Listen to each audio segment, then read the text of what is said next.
Hi guys, this is Rein of Rein Vlogs from the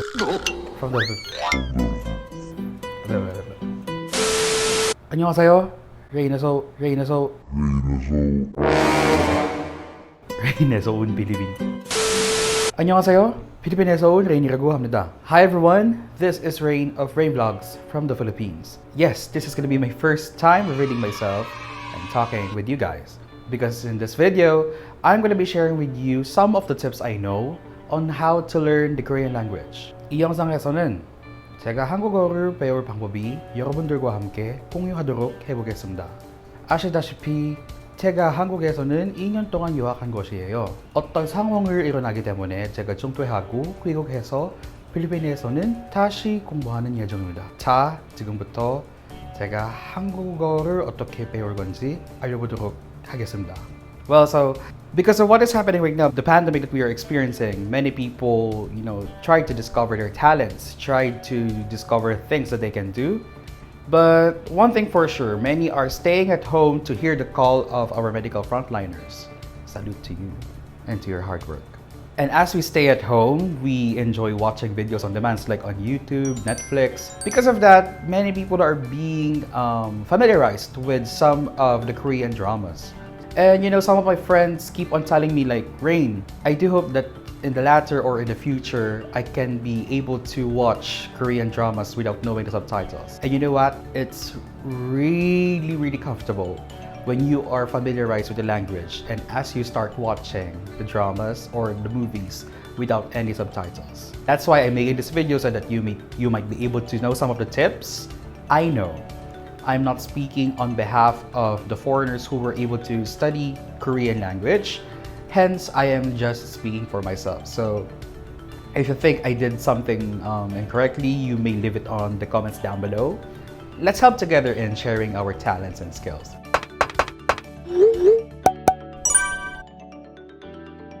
Number 1, know the difference between Hangul and Hangugo.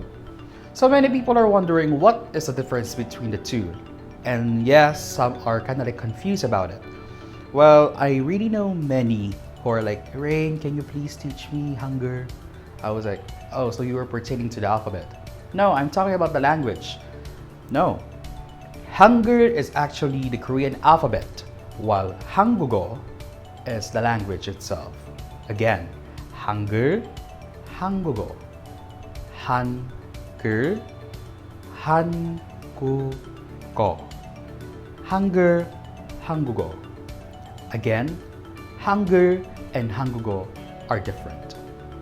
Number 2, don't be dependent too much on using Romanization. In this part, maybe many will disagree, but well, to be honest with you, even during my times in studying Korean language, I did use Romanization.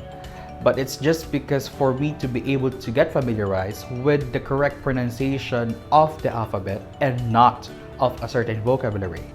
The only way to do that is to write the certain Roman alphabet so that you'll be able to memorize or you'll be able to get familiarized with the correct pronunciation of that certain alphabet. And it's good. But learning the language, the vocabularies and everything by using Romanization will give you actually a wrong pronunciation of the words. One perfect example is the car, a very famous car brand. The correct pronunciation of that is Hyundai.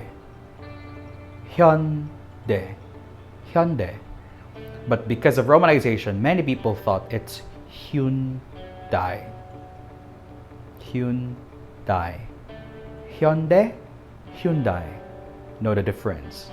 Number 3, keep on practicing. Well, a certain pop star on her concert told her fans this one, quote, I do not believe in the saying practice makes perfect, but I do believe in the saying practice makes permanent, end of quote. Yeah, she's correct though. If you keep on looking to perfection, then there's no room for you to improve because you always pressurize yourself. You have to go with the flow.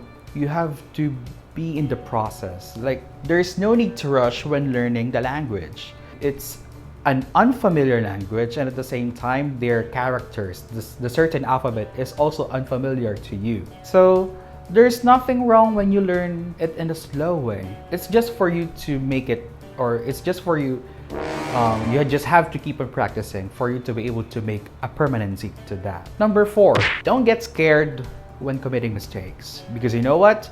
Failure is part of learning. Well, many people are saying if you fail to prepare, you prepare to fail. Well, sometimes it happens, but in learning, failure is part of the process.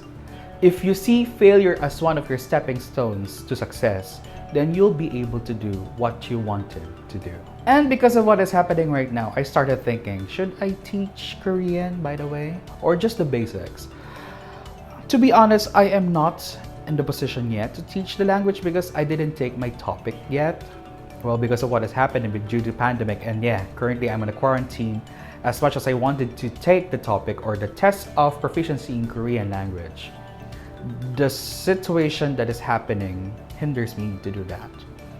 But I believe at a certain time I'll be able to do it. Just to I just really wanted to now, I started to wonder, should I teach Korean, by the way? Just the basics, and I think it can help. Maybe for some, but yeah. Leave down to the comments below if you wanted me to teach some of the basic Korean so that I can help you guys. Many people, or maybe, well, not many, but maybe some of you might wondering right now, how am I able to learn Korean language, or how was I able to go to Korea? Well, I got this certain scholarship. I passed a scholarship way back in 2016. So yeah, many people didn't know that I'm going to be going in Korea. So when I left, no one knew that I'm going to be going in Korea. Then on early 2018, I came back and they're like, oh my gosh, for 2 years, where have you been, Rein?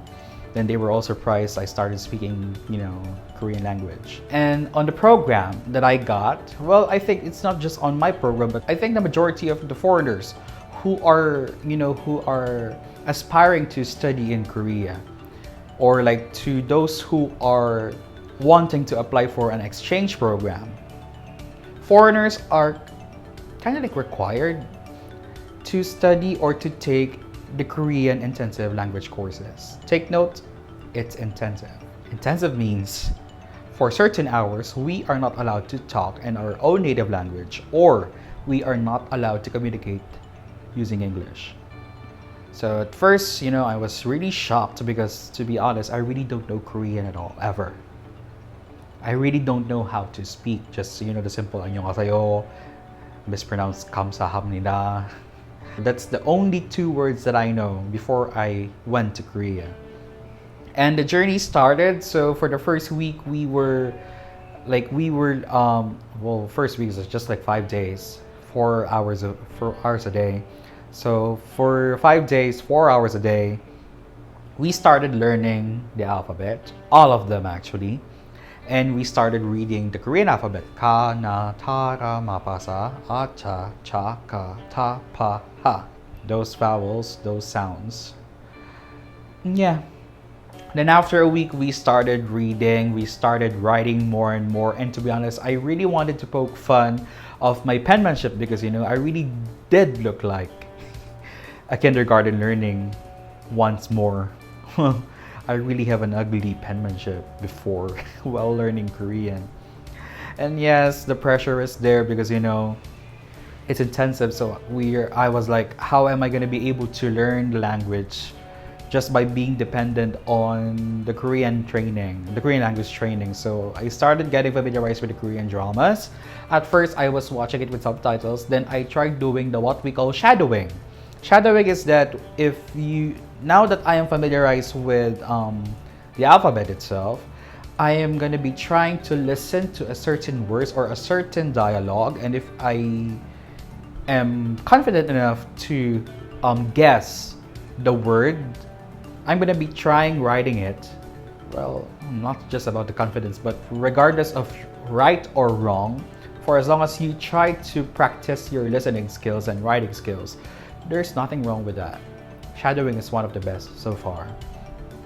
I use Naver Dictionary to confirm if I did write the word correctly or not. Well, because search engines are if you mistype a certain word, they will show some suggestions. Maybe you're looking for this one, then the bottom part is a search instead for the one you typed on the keyboard. So you try writing it in, you know, the Korean way. Then you search it on the internet if this certain word exists. And if it does, then that's the time you put it on the sticky notes so that you'll be able to remember everything. Then yeah, I started listening or, you know, being exposed to the Korean music, not just K-pop but K-ballad, because, you know, one of the most underrated genre of music in Korea is actually R&B. Many people are singing R&B in Korea and they're really good. Well, I was able to witness many people doing busgangs outside, like along the streets of Gangnam, of Hongdae, on the subway, even in Seoul Station, Seoul-yok, and many people are doing busking, and they are really good in singing R&B ballads. So like they can really catch your soul, they can really catch your emotions.